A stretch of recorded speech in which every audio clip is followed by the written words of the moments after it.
Ever stroll through Instagram and think, how'd they build $1 million brand? Well, today's deep dive is all about that, kind of demystifying it. Mm-hmm. We're using Ryan Daniel Moran's 12 months to $1 million as our guide, gonna uncover those strategies entrepreneurs use, and honestly, get ready for some serious aha moments. What really struck me was the book argues it's like the golden age for entrepreneurship, Really? which seems counterintuitive, right? Yeah, with all the competition. Exactly. But Moran's saying there's never been a better time to launch a business. Huh. See, that does feel backwards, like haven't all the good ideas been done? You'd think so. But he points to how online business is always evolving. Like, remember everyone freaking out about missing Amazon FBA? Oh, yeah. Now it's all social media marketing. The landscape never sits still. And each shift brings those fresh opportunities. Even huge companies, think Kimberly-Clark, Kleenex, they can't innovate as fast as small startups. Right. So what do? They buy them.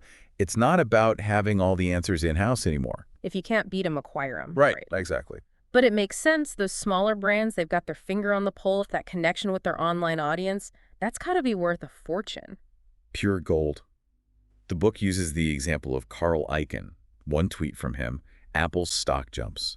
Or Tim Ferriss, just by mentioning something on his podcast, boom, product trend. Wow. That's the power of a responsive community. It's like Kylie Jenner, billion-dollar empire, not from the show, but her online presence. That's how she launches stuff, instant success. So you don't need to be a household name to build a huge brand anymore. You don't. It's about cultivating that loyal online community. Yeah. Your launchpad, word of mouth on steroids. But here's where Moran gets really insightful. He says it's not just about a killer product. You need the mindset of a millionaire, too. Oh, absolutely. He talks about his own, battle with fear of failure, which I think a lot of us can relate to, right? Totally. And this doing the work he talks about, it's bigger than spreadsheets and marketing. It's personal development, too. Confronting your own, those limiting beliefs we all have, and prioritizing self-care, even. He's got this great story about having dinner with Tim Ferriss and just straight up asking him, is it all worth it? And Ferriss's answer, it really highlights the dedication and, honestly, the sacrifices entrepreneurship takes. Not just the hustle, but the toll it can take. It makes you examine your own commitment. Are you really in it for the long haul, willing to invest in your own growth, not just the businesses? Okay, so let's say you are feeling fired up, ready to build a brand that really connects. Moran is adamant that you have to know your ideal customer before even thinking about a product. It seems obvious, but so many people skip that step. They just have the idea and run with it. Yep. Moran uses Poo-Pourri as an example. Right. They didn't just make a toilet spray. They were laser-focused on a specific kind of customer. And look at them now. Brilliant. They owned that niche. And RXBIR too, right? All in on CrossFit fans. That focus fueled their growth. It's about creating a tribe, not just selling a thing. Exactly. Serving a need, not chasing trends. Moran tells the story of an entrepreneur named James, made blue light blocking glasses, but specifically for people with insomnia. Nailed his target customer, built the brand around that. It makes you think, what problem am I solving? That's powerful to ask before any business venture. For sure. Who you're serving, what problem you're solving, that's the foundation. So you've got that locked in customer and problem, now what?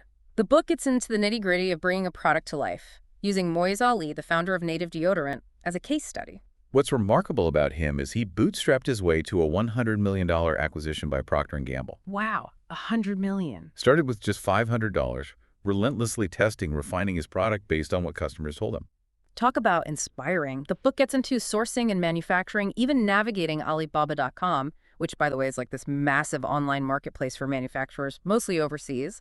And this is where a lot of entrepreneurs stumble, they fall in love with the idea, rush into production. But Moiz's story, it highlights how important testing and refining is before going all in. Right, get that feedback early. The book shares a story about Neatpack, a travel accessories brand. They actually had to discontinue a product because they didn't get that customer feedback soon enough. Oof, tough lesson. Yeah. But it shows how valuable listening to your customers is, even when it's hard. They're your best source of insight. It's like launching a movie. You want people lined up for the premiere, right? Moran talks about stacking the deck for a successful launch, and a big part of that is building buzz beforehand. One of the most effective ways is cultivating that engaged community before you even launch. The book gives an example of a yoga mat company built an audience on Facebook before their product was even ready. How'd they do that? They created this whole Facebook group, I Love Yoga, sharing content, engaging with people, building that anticipation. By launch day, they had people primed and ready to buy. Smart. So it's not just about the follower count, it's about them being responsive, invested in what you're doing. Quality over quantity, for sure. Right. It's not just a bunch of followers who are going to ghost you the second you launch something. You want Yeah. people who are, invested in you and what you're building. And the book has this great story about Sophie, an entrepreneur who built $1 million business selling reusable lunchboxes. Lunchboxes, wow. Yeah. And she documented her entire journey, like from the initial idea all the way to launch day, just on her personal Facebook page. Interesting. And she built this really loyal following along the way, sharing her struggles, triumphs, the whole thing, and people connected with that, her authenticity. It makes sense. It's like leveraging your existing network, no matter how big or small, to get that momentum going. You don't need 1 million followers to start. Start by engaging with who you know. Share your journey. Be genuine. And the book really stresses taking action. It's not enough to have the idea, you got to do something. There's this story about Ken, an entrepreneur who was struggling to make sales. And Moran challenged him, get 10 product reviews no matter what it takes. And that simple act, getting people talking about his product, turned everything around. Wow. Yeah. Sometimes you just got to act, even if it's not perfect. Done is better than perfect, right? Yeah, exactly. The book also talks about the power of storytelling, how it sets your brand apart.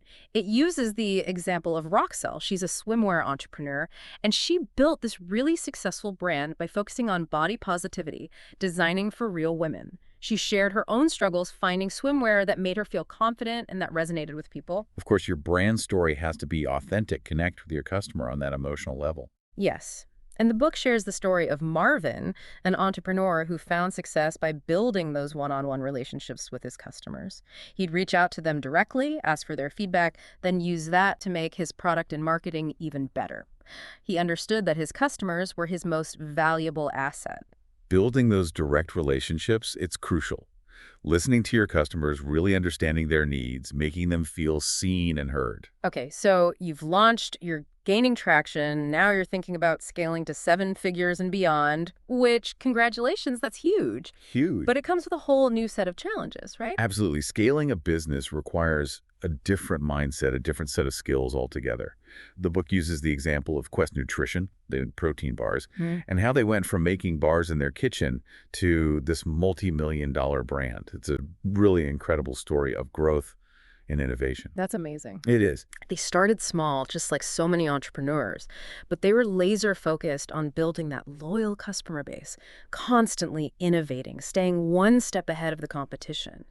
And that's what let them achieve such incredible growth. But how do you actually scale a business while staying true to your brand and keeping that personal touch? That is the million-dollar question, isn't it? And that's what we'll delve into next. So we're talking about scaling to 7 figures and beyond, which is exciting, but honestly can feel kind of overwhelming, right? Where do you even start? Well, the book breaks down those key elements really well. One of the most crucial things, and this makes sense when you think about it, is building systems and processes. Right, Like early on, you can do everything yourself, wear all the hats. right. But as you grow, you got to systematize. Otherwise, Yeah. you become the bottleneck. It's like building a machine that can run without you having to push every button, right? Exactly. Right. And that's where a lot of entrepreneurs, they hit a wall. They Mhm. try to do it all, afraid to delegate or hire help. Because it is scary, handing over control of something you've poured your heart into. It's true, but it's essential for growth. You can't scale if you're the only one who knows how everything works. The book gives an example of this company that grew super fast. They had to totally overhaul how they did things. They were used to doing everything manually, but that wasn't going to fly anymore. They had to invest in tech, streamline processes, hire a team to handle that increased workload. It's a good reminder that scaling isn't just selling more. It's about building a foundation that can support it. And that includes the team, right? Hiring the right people has got to be crucial. Absolutely crucial. You need people who get your vision, who are passionate about the product, committed to excellence. A players, those who can take you to that next level. Exactly. And it's not even just hiring them, it's empowering them to do their best work, giving them autonomy, the resources they need. The book talks about creating a culture of ownership where everyone feels responsible for the company's success, not just their little part. Right, because when people feel like they're part of something bigger, they're going to go the extra mile. It makes sense. Now, the book also delves into the financial side of scaling, which managing cash flow effectively is huge, especially during rapid growth. It is. It is. It's easy to get caught up in the excitement of sales coming in, but you can't overspend or overextend yourself. You can't assume the money is always going to be there. You need that solid financial plan. 100%. Understanding your costs, revenue, profit margins, it all matters. The book gives some tips on managing finances, like negotiating better terms with suppliers, tracking every expense really carefully. Having a buffer is smart too. A cash reserve for unexpected costs, or if the economy takes a dip, you're covered. Right, because stuff happens, gotta be prepared. And as you scale, reinvesting those profits is key. Hiring, new equipment, marketing, it all takes money. Playing the long game, building something sustainable, not just chasing the quick buck. That's it. And speaking of challenges, the book gets into those too, like running out of inventory. Which, I mean, in some ways that's a good problem, right? It means people want what you've got. It does. But logistically, it can be a nightmare if you're not ready. The book talks about forecasting demand, having a plan to ramp up production when you need to. And it's not just inventory, it's customer service too. The bigger you get, the more questions, more requests you're going to field. Gotta have a system to handle all that, whether it's email, phone, social media. And your customer service team, they have to be top-notch, giving great service, even when it's crazy busy. Because bad customer service can sink you, especially these days with social media. One bad review and Yeah, spreads like wildfire. Yeah. So yeah, invest in that team, empower them to take care of your customers. The book also talks about developing new products, but ones that really resonate with your existing customer base. It's smart, right? Right. Increases how much a customer spends over their lifetime and keeps your brand on their mind. The book uses Bulletproof Coffee as an example. Started as just coffee, now they've got supplements, food, even a whole body vibe machine, whatever that is. I'm not sure either. But the point is, they leverage that initial customer base to launch new things and grow like crazy. It's impressive. But, key point, those new products have to fit with your brand, actually serve your customers' needs. Totally. You can't just slap your logo on anything and call it a day. The book is big on this. Focus on your core competency. What are you uniquely good at? Once you know that, you can develop products and services that really play to your strengths. They give this example, a company that started with just makeup bags. Okay. Then they expanded, suitcases, closet organizers, all sorts of stuff. Smart. Because they realized what they were really good at was helping people organize their lives, and that's what guided all their new products. Makes sense. Find that common thread. Exactly. Okay, so you've scaled, you're bringing in good money, now you're thinking, what's next? Maybe it's time to sell. That is a big decision, shouldn't be taken lightly. The book comes back to that million-dollar mindset here, the importance of defining success on your terms, not someone else's. Because hitting $1 million, that's a huge accomplishment, but it's not the only goal. Right. It's about picking something that matches your values, serves your people, makes a difference.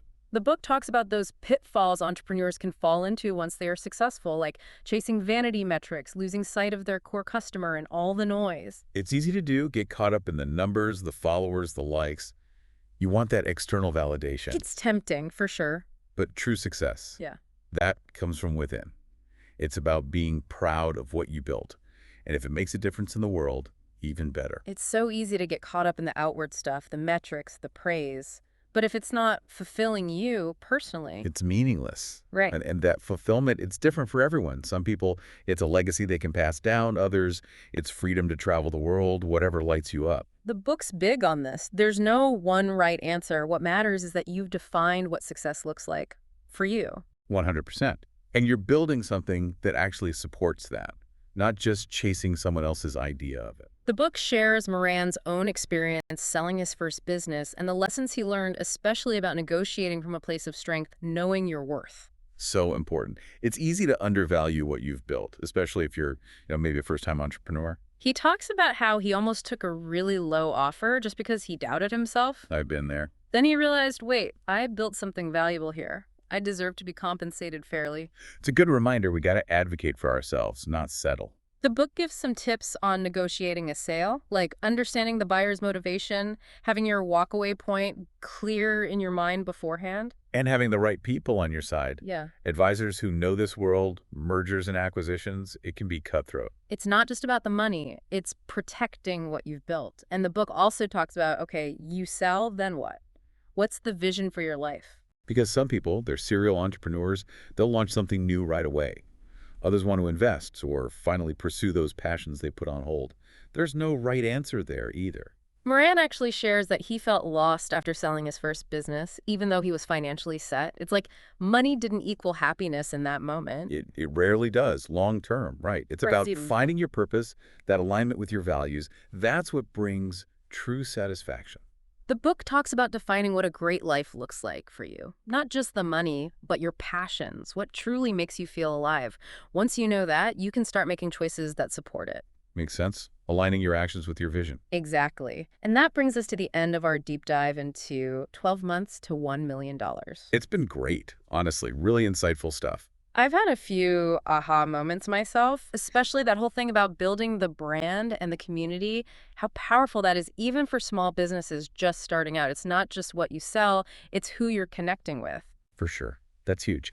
For me, it goes back to defining success on your own terms. So easy to get caught up in the money, the validation, but when you're building something you're proud of, that aligns with your values, Yeah. that's where the real magic happens. Totally. And that's a wrap on another deep dive. If you're feeling that entrepreneurial itch, remember, you've got what it takes. Just start. Take that first step. Who knows, maybe you'll be the next $1 million story we're talking about. Thank you for watching. Don't forget to like, subscribe, and comment. It would be a great source of help to maintain and develop this channel and the correlated website. This book overview was presented to you by olbooksummary.com.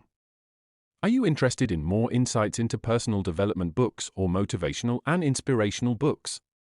Please visit olbooksummary.com and you will find a library of the most helpful self-development and human character development books overviews.